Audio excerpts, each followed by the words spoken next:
biosphere reserves in the region. But agreement among technocrats is not enough. Local support by the communities near the areas considered for reserve status will be important, and of course the politicians will have the last word. This point was made clearly by Noble Samuel, at the time of the meeting an employee of the U.S. National Park Service, a native of St. John, and a former senator in the U.S. Virgin Islands legislature. But I do know that it does not stay with the politician alone. You're looking at people voting to get a politician there. And you have got to spread out to the masses to make them aware of really what's happening. Because if he talks conservation alone, he won't be there next year. I'm telling you. That's why I'm in this chair today. but tell me, basically, we in this group know exactly what we want. The point is get it and sell it to those people out there. Because the trick is, how does it affect me? In politics, it's what have you done for me lately? You see? So unless we get out there and preach the gospel within the masses and let them realize how it's going to affect them, that politician, environmental people, they have a problem.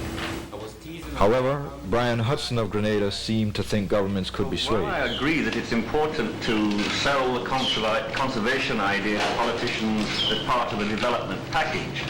I do think that certainly there'll be some governments in the region who would be responsive to recommendations from a body such as this, that part of a particular territory would be designated a conservation area because of its regional, international scientific importance. A fitting conclusion to the meeting was the dedication ceremony of the St. John Biosphere Reserve. Senator Verdon Brown of the U.S. Virgin Islands legislature was eloquent in defining the meaning of the reserve for the Eastern Caribbean. But here we have a microcosm of what actually takes place in the rest of the world. And we can see it more clearly and much more closely. And it's an aspect of understanding the relationship of man and his environment that we also must deal with, and that I think would be very significant for my fellow West Indians to take note of, and for the United States in a broader sense, in a much larger sense, to recognize its applicability there, since we have a diminishing an impact on the diminishing land resource, that is the availability of it.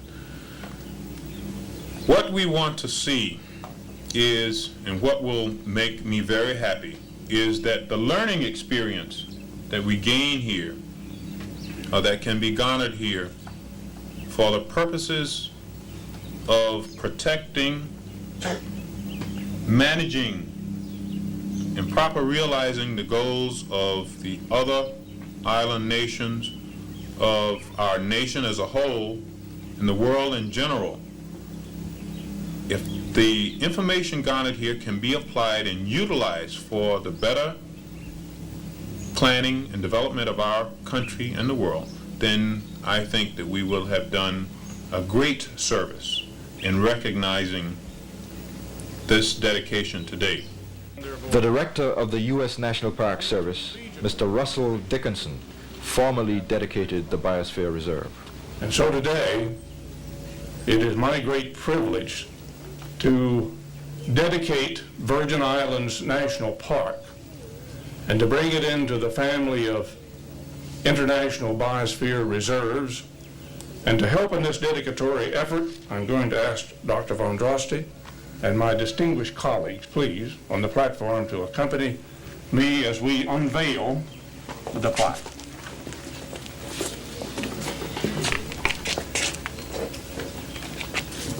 And are we ready, Doctor?